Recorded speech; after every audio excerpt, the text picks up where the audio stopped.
Morning.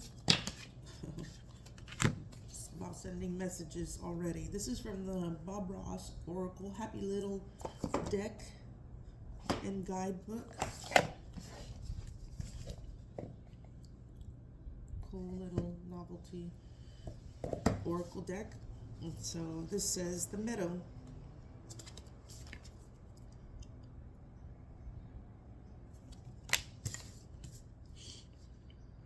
Looks like a little dirt road and some trees, some happy little trees.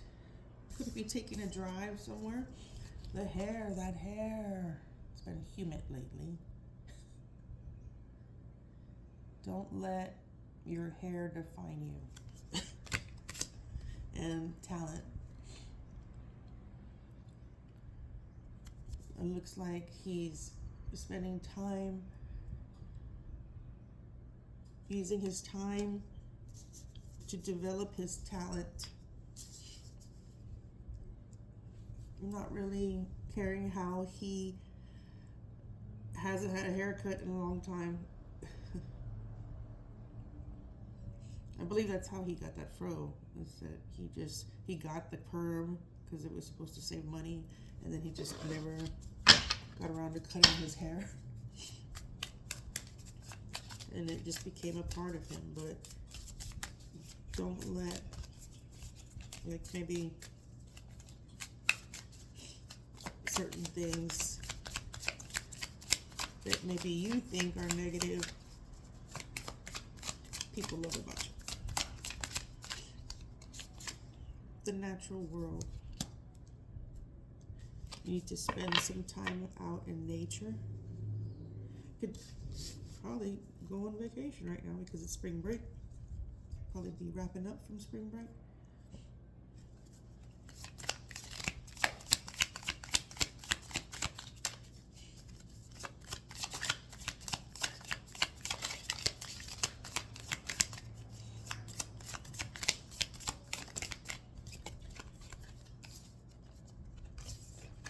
This one is the friend. Happy little friend.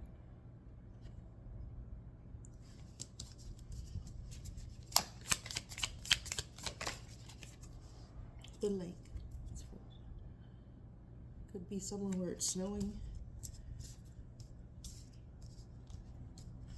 Let's see here. Let's see this happy little book.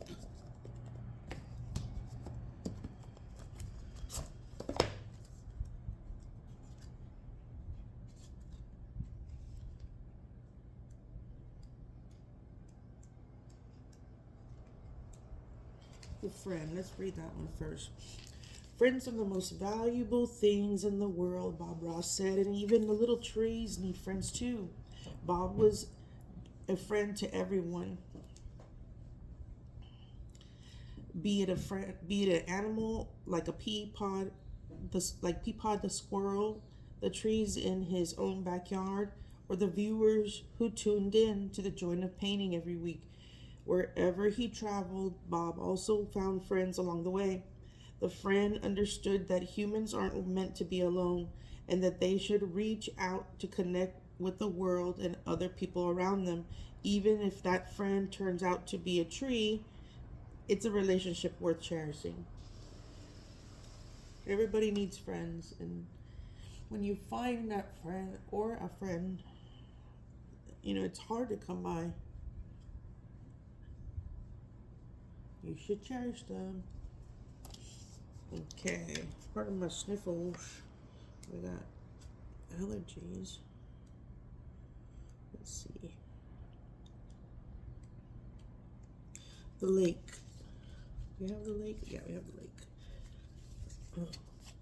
In Bob Ross' world, the lake would start out as a pool of water in the forest and grow as big as the ocean. Likewise,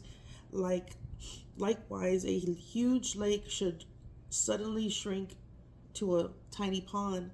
There's a puddle that lives right there. Wherever you want a little puddle to be, just pull it down, or if you keep on going, you can make a lake out of it. And if you really get carried away, you can make an ocean out of it. Whatever size body of water it was, Bob would always make sure to add the reflection to it. Water doesn't look natural if you can't see the reflection of it. Life's too Life too should have the points of reflection. Time to think about where we are and where we want to be. The lake reminds us to be still and take a moment to reflect on life. Reflect. It's time of reflection. Maybe you're reflecting about your friendships.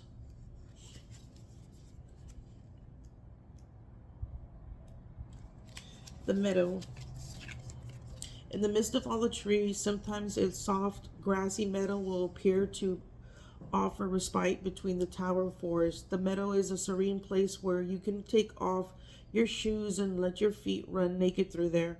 When I was a kid, Bob said, we lived way out in the woods in Florida, and we used to do it all the time. Shoot, I didn't even wear shoes until I was about 12.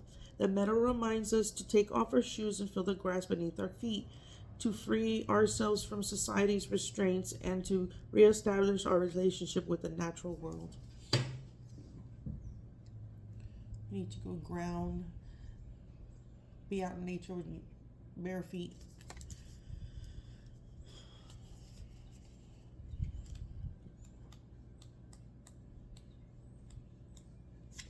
The talent. In creative professions, the talent is the person with extraordinary abilities who everyone comes to see, the one who possesses the internet genius. Bob, however, didn't believe that. Talent is nothing more than a pursued interest. In other words, things that you're interested in.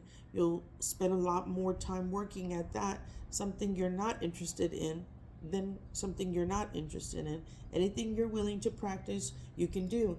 Anybody can have talent, so as long as they were willing to put in the effort and do something remarkable with it. The talent encourages us to find something to be passionate about and to pursue it with a steady determination until we succeed. Projects that need to be completed.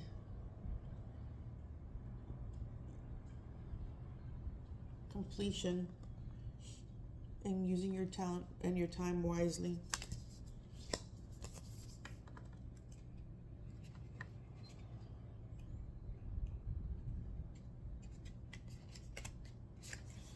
Let me see.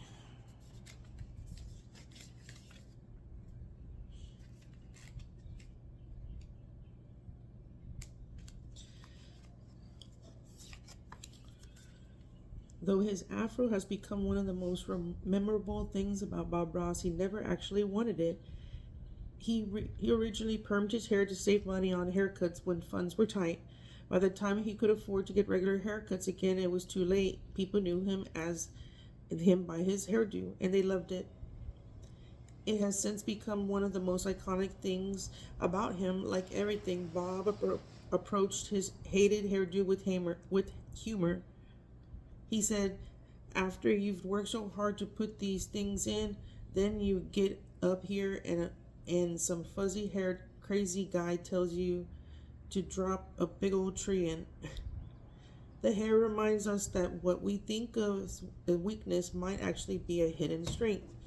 It may also become a thing others love most about you. Your awkwardness, if you're self-conscious, it might be a little awkward or so. That might be something that people find comforting or sweet. So let's pull one more.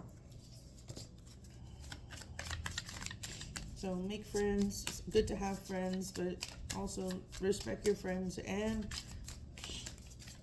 be as good as a friend to them as they are to you. Find time to be out in nature, maybe go for a drive, go around. The color and the highlight. Let's just take this one. The color.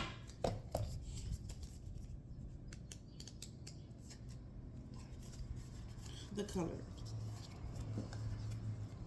Bob wet on, wet technique of painting is unusual since color is mixed not on the palette like a traditional painting, but on the canvas itself. The colors paint upon the canvas blend with the white and black base coat, creating magnificent swirls and variations that come only with this technique. If you overmix on the palette, then you get a dead dull color, and we're looking for some life and some action in this. We want this son of a gun to stand out and shine in the sun. Don't overdo or overthink things in life. Instead, look to the color for guidance on mixing things up just enough that they are sure to pop without becoming dull. Use your time wisely. Use your talents. Don't overthink things. Don't overthink life.